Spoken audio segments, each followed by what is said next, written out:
Bom dia, meus irmãos. Tudo na paz? Espero que sim, estejam todos bem, né? Quero desejar a todos aí um bom descanso, um bom Shabbat. E vamos para mais um vídeo, né? Hoje vamos falar de um tema polêmico e que muitos acham um absurdo, mas não é tão absurdo assim, né? Porque existe coisas que temos que considerar, porque para os tempos atuais é uma coisa, né? E para os tempos passados é outra coisa bem diferente. Temos que olhar com um olhar crítico, mas também com um olhar de misericórdia, não é isso? Então o assunto é esse aqui, ó. Como a Bíblia pode ordenar que uma vítima de estupro, né, se case com o seu estuprador, né? É um tema bem polêmico, não é isso? Então vamos fazer uma leitura aqui. Mas por que eu escolhi esse tema hoje? Por que, meus irmãos? Porque existe muito absurdo aí na internet sobre a questão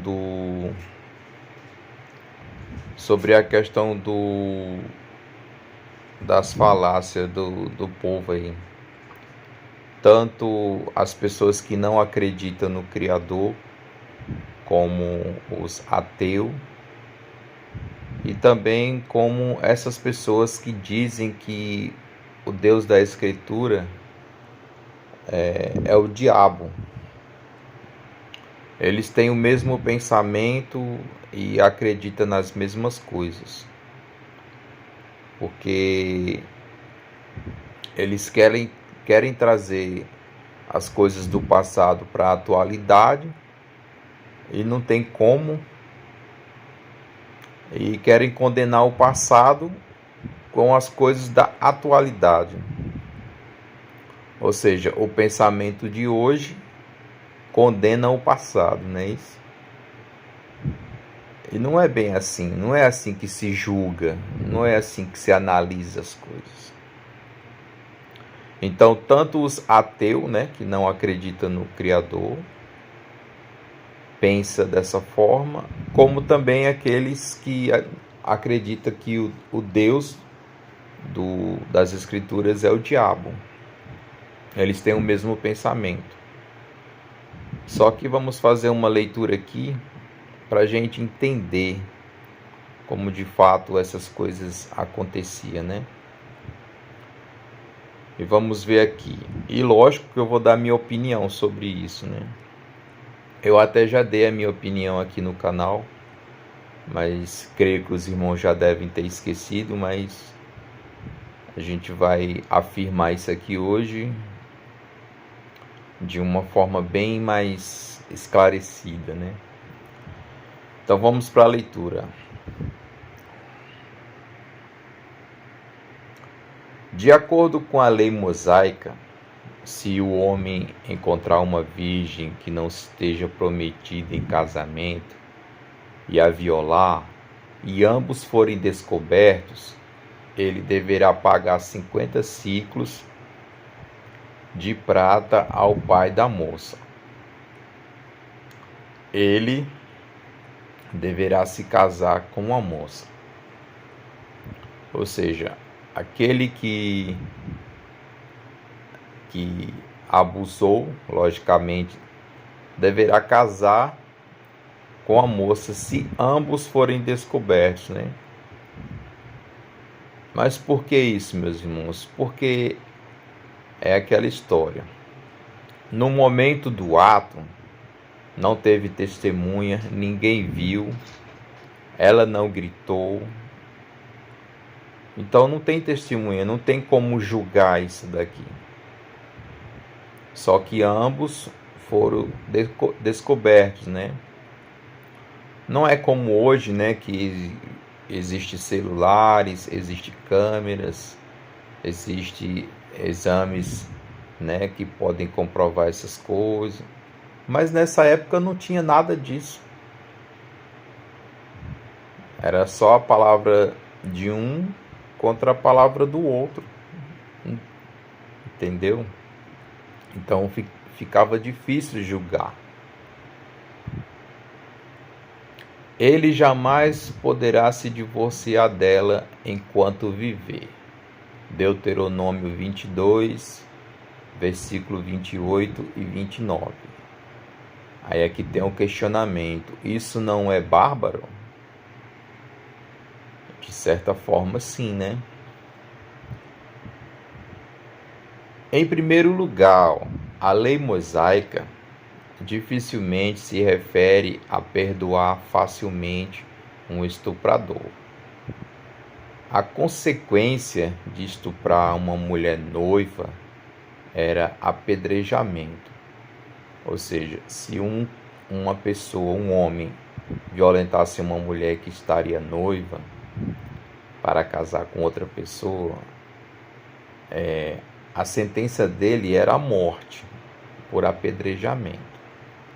Deuteronômio 22, versículo 25. Se a mulher não estivesse noiva, o estuprador era poupado para a segurança da mulher. Tendo perdido a virgindade, ela seria considerada indesejável para o casamento. Ou seja, uma mulher que foi abusada sexualmente, na época, logicamente que homem nenhum queria essa mulher para casar. Ou seja, a vida daquela mulher estava destruída. Entendeu? Estaria destruída. Então, o infeliz era poupado para poder bancar essa mulher, né? Bancar. Veja. E na cultura da época, uma mulher sem pai ou marido para sustentá-la enfrentava uma vida de pobreza, miséria e ostracismo social. Ou seja, ela era rejeitada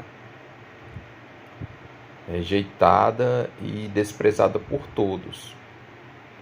Como tal, o estuprador era obrigado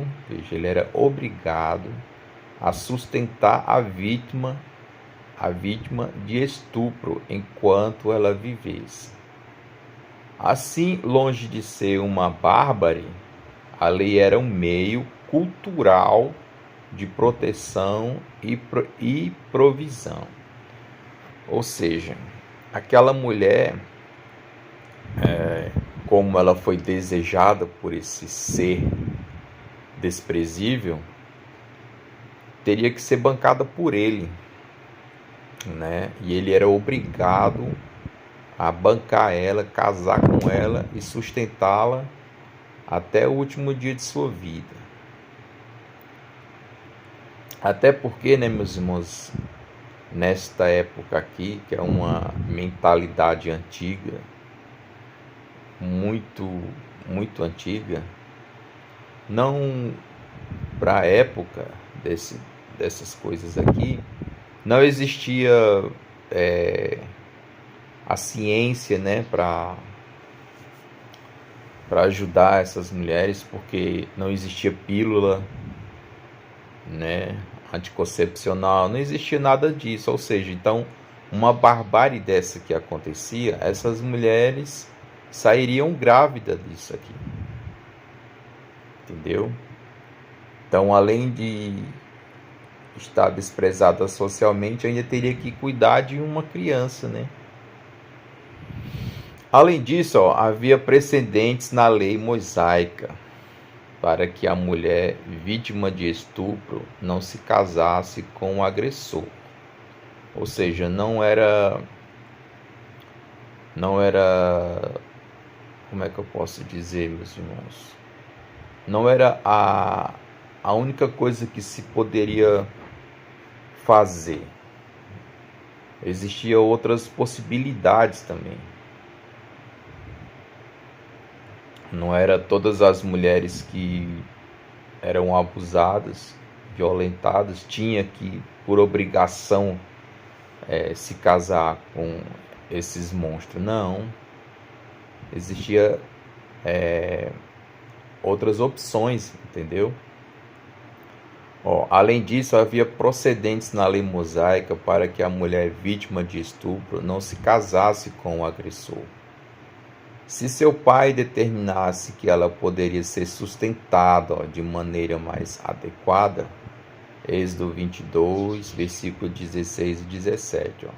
Portanto, a lei não foi elaborada para forçar a vítima de estupro ao casamento insuportável. Entendeu? A vítima, ela não... Era no caso mais extremo, meus irmãos. Tipo uma mulher que não tivesse um pai, parente, não tivesse quem a sustentasse, cuidasse dela. A única opção para ela era essa. Ter que ser bancada por esse infeliz. Porque pela sociedade não ia existir amparo, né? Ela ia ser rejeitada. Mas para garantir seu futuro e o de seus filhos. Entendeu? A lei obrigava o abusador a casar e cuidar dessa mulher até o fim de sua vida e prover tudo para ela, né? E lógico, para os filhos que ela ia ter, né? Porque nesse exato, o que tem de acontecer é uma gravidez. Por fim, nem naquela época, nem agora existe uma solução perfeita. Com certeza não. Para a mulher que foi violada pelo horror do estupro.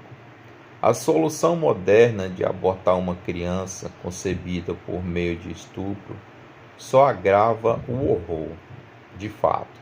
Se estivéssemos completamente satisfeitos com qualquer solução terrena, mesmo a pena de morte, nossa sensibilidade moral estará seriamente distorcida. Em última análise, somente a eternidade consertará todos os erros.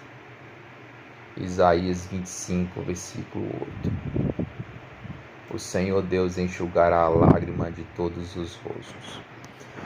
Com certeza o Pai vai enxugar a lágrima de quem foi abusado, né? Que sofreu esses abusos. E com certeza Ele vai destruir todos aqueles que fizeram isso, né?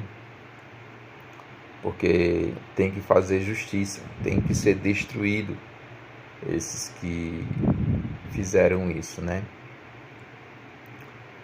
Mas a minha opinião sobre tudo isso, meus irmãos, eu vou relembrar os irmãos que teve um tempo que eu falei que essas leis aqui não são leis mosaicas. Eles colocaram em um contexto global, sabe? Juntaram tudo e fizeram uma salada. Mas isso não foi estabelecido por Moisés. E sim pelos juízes que se assentaram na cadeira de Moisés. Mas, a minha opinião, para a época, a lei era ruim? Não era ruim, porque pior seria se essa mulher morresse de fome, né? Morresse de fome, morresse apedrejada, desprezada por todos, porque é o que acontecia na época, né? Então, já que o infeliz abusou porque a desejava, né? Então, que agora que cuide, que banque, não é isso? De todo caso, não era a pior das escolhas, não é isso? A pior das sentenças. Pior seria apedrejar uma mulher dessa até a morte. Em outros casos, era apedrejada até a morte. Porque vamos usar um pouco de consciência, meus irmãos. Tu acha que muitos dos casos de estupro eram só colocados como casos de estupro para que o infeliz fosse apedrejado até a morte? Não. Eles colocavam como caso de adultério. Entendeu? Muitas dessas mulheres eram mortas inocentemente. Com acusação de adultério, né, traição, essas coisas. O infeliz abusava sexualmente das mulheres e era colocado como traição, né? Aí tanto ele ia na bala, como a mulher também.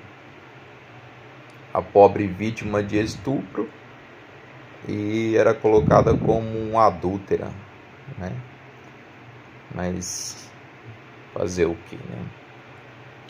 Então, a minha opinião sobre isso, meus irmãos, não concordo plenamente com essa lei, mas para a época solucionava alguns problemas, sim. No caso de mulheres que não tinham família nem pais, mas para aquelas que tinham pais e eram pais honrados, com certeza, né, meus irmãos, por mais que sua filha não pudesse casar com um homem decente, mas seria ali cuidada pelos seus pais até o último dia de suas vidas. Porque nós, como pai hoje, né, a gente tem esse dever de honrar e cuidar dos nossos filhos. Mas para aquelas mulheres que não tinham, a solução era essa. Por mais absurdo que parecesse e pareça, era a única solução, né? Porque as pessoas tinham uma mentalidade, a mentalidade era desprezo total. Era desprezo total. E eu volto a afirmar, meus irmãos, essa lei foi dada por Moisés? Não.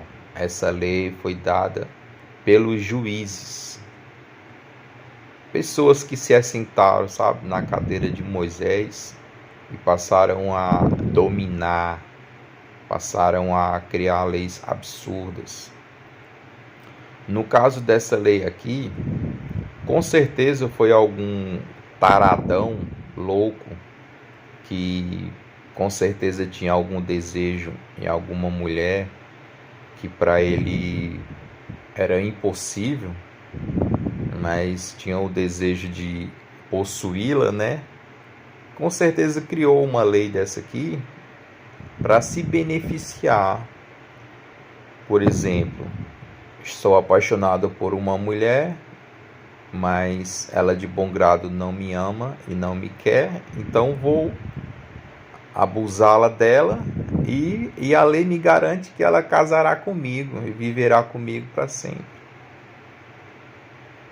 Com certeza, meus irmãos, essa lei veio de uma cabeça perturbada, de uma mente psicopata e narcisista, porque tem exemplos disso. Se você ver, existe um texto apócrifo de Susana, na época de Daniel, que eles colocam como Daniel 13. Eu vou até colocar um trechinho aqui para ficar bem entendido, porque dois velhos juízes queriam possuir uma garota que eles eram apaixonados, e como ela não cedeu, ela gritou, eles queriam condená-la à morte e condenaram à morte. Mas se não fosse Daniel, ela teria sido a sua vida teria sido ceifada. Mas Daniel estava ali e o pai ouviu a oração dessa moça e ela foi poupada. Mas os juízes queriam ceifar a sua vida. É tipo assim, já que eu não posso ter, ninguém mais a terá. Que essa é a mentalidade do psicopata e do narcisista. Mas fiquem todos na paz, meu irmão. Eu vou colocar uns trechinhos aí. Eu acho que eu vou até ouvir um pedacinho aqui com vocês. Mas é isso aí. Não concordo que uma pessoa que foi violentada se case com o seu violentador. Mas para a época era a solução possível.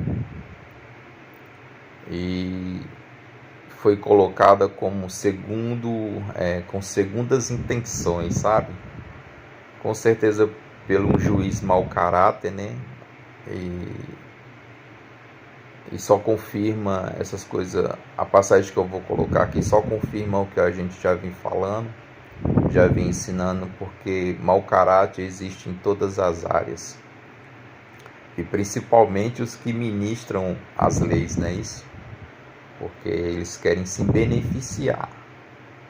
E às vezes a paixão fala mais alto, né? Então vamos ver um pedacinho aqui. Sim, e ainda tem mais. Tem as passagens de leis também que muitas das vezes eram apedrejados tanto o abusador como o abusado, né? Porque tipo concedia com o abuso. Aí como pode, né, irmão, uma pessoa conceder um abuso? Pode sim, meus irmãos, tem. Isso existe também. Eu estava até vendo um vídeo hoje aqui do Davi e é um caso igual o que eu estou acabando de falar aqui, que existe abusos concedidos. Infelizmente é verdade. Fazer o que, né? Espera aí, vamos dar uma pausa aqui.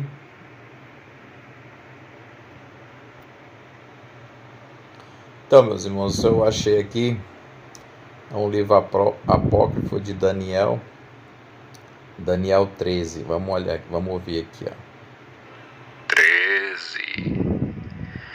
Havia um homem que morava na Babilônia, chamado Joaquim.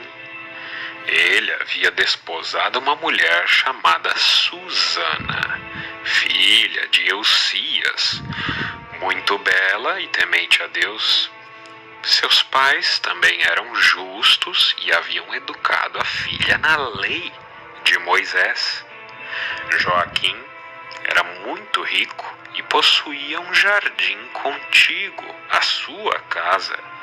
A ele acorriam os judeus, porque era o mais ilustre deles todos. Naquele ano haviam sido designados como juízes 2 anciãos do povo, a respeito dos quais falou o Senhor. A iniquidade saiu da Babilônia dos anciãos que só aparentemente guiavam o povo. Esses 2 frequentavam a casa de Joaquim, e todos os que tinham alguma questão a julgar vinham a eles. E acontecia que, ao retirar-se o povo pelo meio-dia, Susana costumava entrar para um passeio no jardim de seu esposo. Os 2 anciãos que a observavam diariamente enquanto ela entrava e passeava, começaram a desejá-la. Perverteram assim a sua mente e desviaram seus próprios olhos, de modo a não olharem para o céu e não se lembrarem dos seus justos julgamentos. Ambos ardiam de paixão por causa dela, mas não comunicavam um ao outro o seu tormento. Eles sentiam vergonha de revelar a própria paixão, isto é, o fato de quererem deitar-se com ela, mas diariamente se escondiam com avidez, procurando vê-la. Certa feita disseram um ao outro: "Vamos para casa, pois é hora do almoço." De fato, saindo, separaram-se. Mas tendo ambos voltado, encontraram-se no mesmo lugar e, perguntando um ao outro o motivo, confessaram a própria paixão. Então, de comum acordo, combinaram o momento em que poderiam surpreendê-la sozinha. Dois velhos E taradão. sucedeu que, enquanto esperavam um dia favorável, ela entrou, como fizera nos dias anteriores, acompanhada apenas de 2 meninas, e pensou em tomar banho no jardim porque fazia calor. Não havia ninguém ali, exceto os 2 anciãos que, escondidos, a espreitavam. Ela disse então às meninas: trazei-me óleo e bálsamo e fechai a porta do jardim, porque vou banhar-me. Elas fizeram como lhes fora dito. Fecharam cuidadosamente as portas do jardim e saíram por uma porta lateral, a fim de buscar o que lhes fora ordenado. E não perceberam a presença dos anciãos, que se achavam escondidos. Apenas saíram as meninas. Levantaram-se os 2 e correram para ela, dizendo: as portas do jardim estão fechadas. Ou seja, meus irmãos, Ninguém tudo premeditado, nos vê, sabe? e nós te desejamos. Por isso, Coisa de consente bandido e mesmo. deita-te conosco. Se recusares, testemunharemos contra ti que um moço esteve contigo e que foi por isso que afastaste de ti as meninas. Susana gemeu, dizendo: estou cercada por todos os lados. Se fizer isso, aguarda-me a morte. E se não o fizer, não escaparei de vossas mãos. Mas é melhor para mim cair inocente em vossas mãos do que pecar diante do Senhor. Gritou então Susana em alta voz, mas os 2 anciãos também gritaram contra ela, enquanto um deles corria.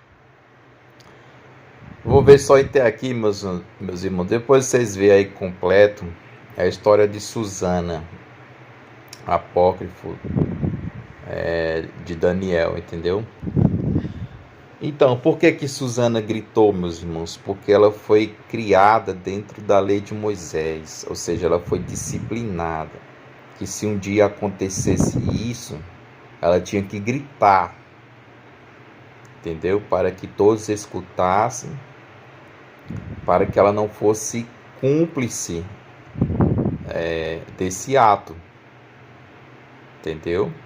Porque é como diz a Escritura, tinha que ter testemunhas, né? Então depois, se ela viesse a falar, fui abusado e tal, ninguém ia acreditar, porque tinha que ter testemunhas, entendeu? Então, no caso dela aqui, como ela já era disciplinada, já conhecia a lei, ela gritou, né? Ela gritou, mas como esses velhos aí já tinham tudo premeditado, eles acusaram ela de estar fornicando, né? Ou adulterando com outra pessoa. No caso, o jovem da história é que eles iam colocar que ela estava com um jovem. E eles, como sendo juízes, né, iam ficar por cima, né, isso. No caso de acusadores, no caso de abusadores, iam passar por vítimas. É terrível. Mas existe um Pai no céu, e existia Daniel, né, nesse caso aqui. E esses velhos se deram bem, né, no primeiro ato, que é como diz, né, aquele que chega primeiro conta a sua versão e a sua história. Mas depois, chegando o outro, né, tipo Daniel, chegou depois e disse que tudo era mentira e que eles quem eram os abusadores, se lascaram, né? E bem feito para eles, porque é o que eu faria também. sei que nunca isso irá acontecer, mas uma suposição, se caso acontecesse, seria disso a pior. Eu não vou falar muito, porque os irmãos aqui já sabem a minha opinião sobre essas coisas, né? Nada que uma boa katana não resolvesse, né? Mas vamos olhar aqui também, meus irmãos, que existe de fato, hoje em dia existe o consentimento. Na época também existia, por isso que muitos casais, muitos apedrejamentos eram feitos tanto com o homem com a mulher também, que eram casos de consentimentos, que eram considerados muitas das vezes adultério e não era poupados nenhum nem o outro, né? Mas hoje existe o consentimento, tanto naquela época existia como hoje também existe. Por isso que a mulher tinha que gritar, tinha que fazer alguma coisa para não ser colocada como culpada também. Porque se ela não gritasse, não existia testemunha, né? Ninguém ia saber, ninguém ia ver nada. Então ia ser tido como culpada. Mas fazer o que, né? Eu não concordo com essa lei, porque sei que não foi Moisés que deixou, e sei que foi os juízes. E esse vídeo aqui mais do que prova isso. E eles sempre queriam se beneficiar. É como o Messias disse: nem com a pontinha do dedo vocês querem executar a lei ou praticar a lei, mas sim se beneficiar da lei, né? Mas vamos ver o outro vídeo aqui do Davi, que mostra também que essas coisas também são concedidas. Fazer o que, né? Então, meus irmãos, vamos ver um trechinho aqui do vídeo do Davi. Só um trechinho, sabe? Só para vocês verem e compreenderem. Meus irmãos, essa matéria é autoexplicativa. Ela mostra o terrível resultado do empoderamento feminino. Essa história de que a mulher, para ser uma mulher moderna, uma mulher para frente, uma mulher que não é submissa, ela precisa se deitar com 200 caras. Essa aqui foi muito além, não foi 200 caras, foi 583 homens. Isso em 6 horas. Uma mulher se propôs a ter relação com 583 homens em 6 horas. A ideia dela era chegar a 1000 para bater um recorde. Isso aqui está virando agora meta de vida para algumas pessoas. Olha a que ponto a desmoralização feminina está chegando. Você não vê um homem tentando ter 20 parceiras mais. Não escuta isso. Mas as mulheres agora estão tentando isso, graças à maldita agenda. A dica veio do nosso querido irmão Lucas França. Um abraço forte para ele. Já ganha aqui um selo Pikachu de altíssima qualidade.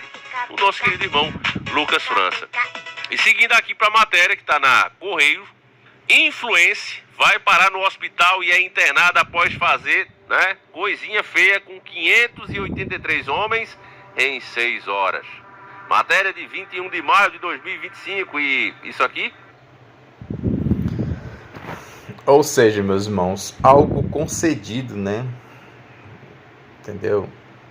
Isso daí, 500 e cacetada aí, na época de Moisés, seria 500 homens, 500 e poucos homens, mais essa mulher aí seria apedrejado até a morte.